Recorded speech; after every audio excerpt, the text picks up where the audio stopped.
Seperti biasa, jangan lupa download Anchor dan buat podcast pertama kamu dengan mudah, yang akan langsung didistribusikan ke Spotify.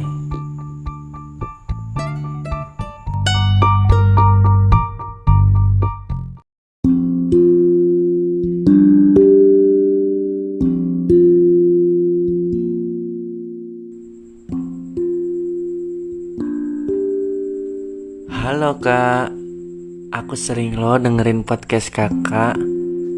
Jujur, dari namanya aja udah menarik banget. Aku tertarik sama konsep sederhana yang kakak anut. Makasih ya kak udah buat podcast ini. Yang jujur, aku selalu nungguin update-annya. Semangat terus kak, semoga sehat selalu. Aku mau cerita nih kak. Aku termasuk pengagum rahasia dari seseorang. Aku mengagumi dia diam-diam sejak kelas 2 SMP. Sampai sekarang aku kuliah. Entah kebetulan apa ya kak, dari aku SMP sampai kuliah barengan terus. Ya walaupun gak selalu sekelas sih. Dan yang lebih hebat lagi, rasa ini ada dan tetap sama. Kelas 2 SMP adalah awal mula aku mulai menyukai dia. Dia laki-laki yang hampir sempurna dan berbeda dari laki-laki lain. Semua tentang dia terlihat sangat menarik. Kebetulan kita sama-sama suka sepak bola. Kita sering ngobrol bareng tentang itu. Dia baik banget kak ke aku. Tapi itu berubah saat kita menginjak kelas 3 SMP. Dan ternyata dia pacaran sama teman sekelasnya. Kakak tahu kan rasanya? Ya minimal bisa membayangkan lah. Sakit tahu rasanya. Aku cuma bisa cie-ciein mereka pas lewat depan kelas aku, sambil melempar senyum palsu. Setelah 3 bulan, aku dapat kabar mereka putus. Entah apa sebabnya. Aku tahu karena gak pernah lihat mereka barengan lagi kalau ke kantin. Jujur, aku malah seneng sih mereka putus. Gak mau munafik ya. Ada niatan aku mau ambil kesempatan itu buat deketin dia lagi. Tapi ternyata aku gak bisa. Aku pendiam dan pemalu, juga bingung harus memulai dari mana. Apalagi aku kan cewek. Wait, emang kenapa kalau kamu cewek? Aku justru sering nemuin banyak cewek yang agresif gitu kan, yang berani memulai sendiri. Itu gak penting sih, bukan masalah kita juga. Gak harus diomongin sini ya, maaf. Oke, kita lanjut. Lambat laun, aku kembali dapat kabar kalau dia udah pacaran lagi. Namun sekarang sama adik kelas. Dan perasaan aku kembali berubah. Gak menentu lagi. Sakit lagi. Nanti ketika dia putus, aku senang lagi. Pas dia jadian sama orang lain lagi, aku pun sedih lagi. Terus aja gitu siklusnya kak, sampai kuliah. Lucu gak sih? Kok aku ngerasa hidup aku tuh diciptain cuma buat jadi pemirsa dia. Sakit seneng aku rasain, padahal dia mikirin aja gak pernah. Wak. Puncaknya pas aku kuliah, kabarnya dia pacaran sama salah satu mahasiswi manajemen. Aku tahu namanya kok kak, tapi aku berusaha gak ucapin inisial apapun di sini. Lagian, aku juga males sebut namanya. Kalau sama cewek yang kali ini mereka langgeng kak. Seneng banget lihat story WhatsApp sama Instagramnya tuh kayak bahagia banget mereka. Mereka so sweet banget. Dari situ aku mikir kayaknya udah cukup deh. Udah cukup aku ikutin hidup dia. Aku harus berhenti mengagumi dia.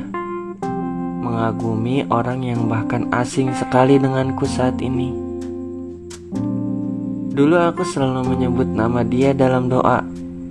Moga-moga aku berjodoh sama dia. Berharap sang kuasa menyatukan kita di masa depan. Tapi setelah saat aku udah niat nyerah ke dia, aku baru sadar kalau konsep doa itu meminta ya kak, bukan memaksa. Sedangkan doaku selama ini terkesan sangat memaksa kak. Akhirnya aku hapus nama dia dalam doa. Aku cuma doain dia sehat dan bahagia selalu. Kemarin aku sempet mau ungkapin perasaan aku ke dia kak. Ya cuma buat tenang aja gitu. Walaupun aku yakin 100% jawabannya bakalan jauh di luar ekspektasiku. Ditambah dia juga kan milik orang lain. Jadi aku gak ungkapin perasaan itu. Aku mau fokus ke diri aku sendiri dulu. Lagi gak mau mikirin apa-apa yang lain dulu, termasuk kamu. Tenang aja, kamu tetap jadi my favorite version. Dan harapanku masih tetap sama. Semoga kita bisa disatukan. Not, aku gak berani cerita ini ke siapa-siapa kecuali akun ini.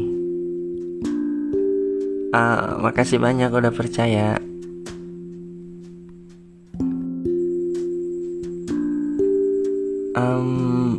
Perjuangan.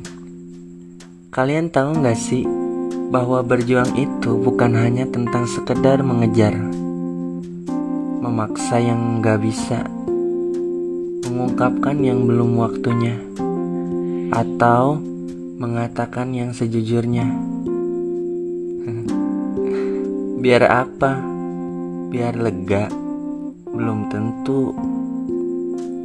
Nih aku ajarin ya.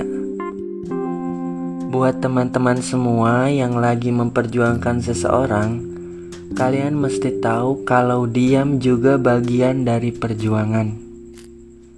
Ketika kamu diam, sebenarnya kamu sedang berjuang.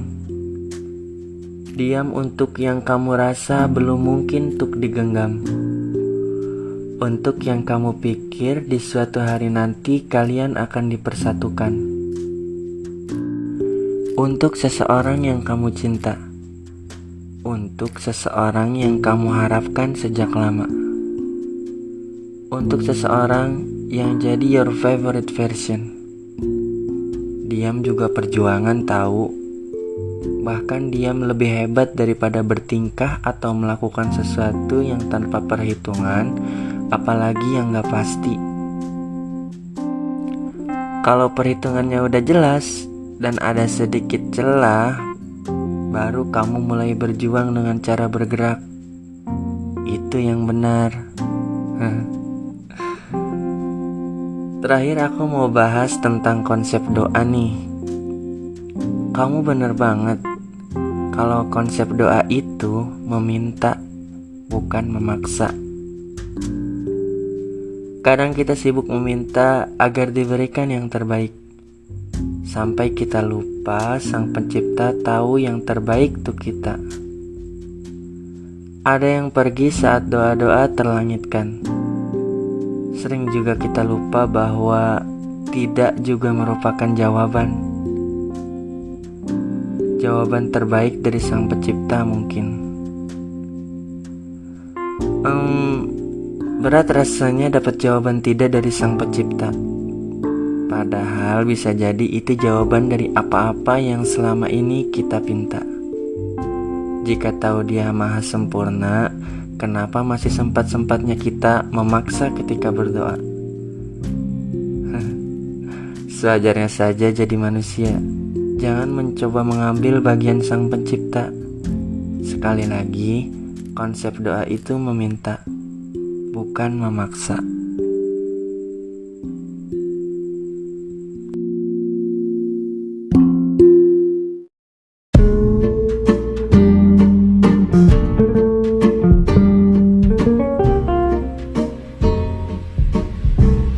Jadi udah download Anchor belum?